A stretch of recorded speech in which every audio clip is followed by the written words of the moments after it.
In next round, make 3 double crochet, 2 chain, 3 double crochet, make 3 double in next space, repeat it all around.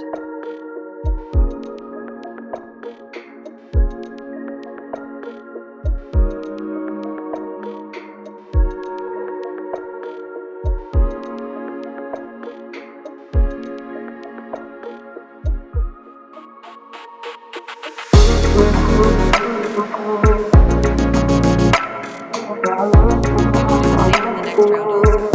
3 double crochet, 2 chain, and 3 double crochet. Then, without making a chain, 3 double crochet in next 2 spaces as well. And then make a corner in next space.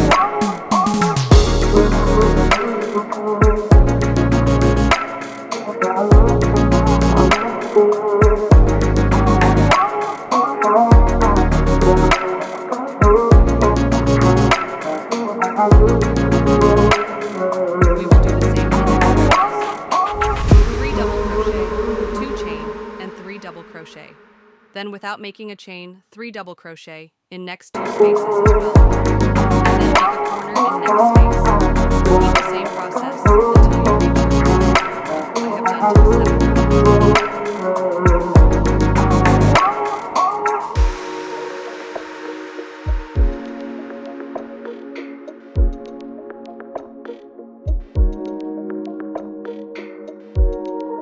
When you reach the last round, make single crochet all around. In corner, make 2 single crochets, 1 chain, and 2 single crochets.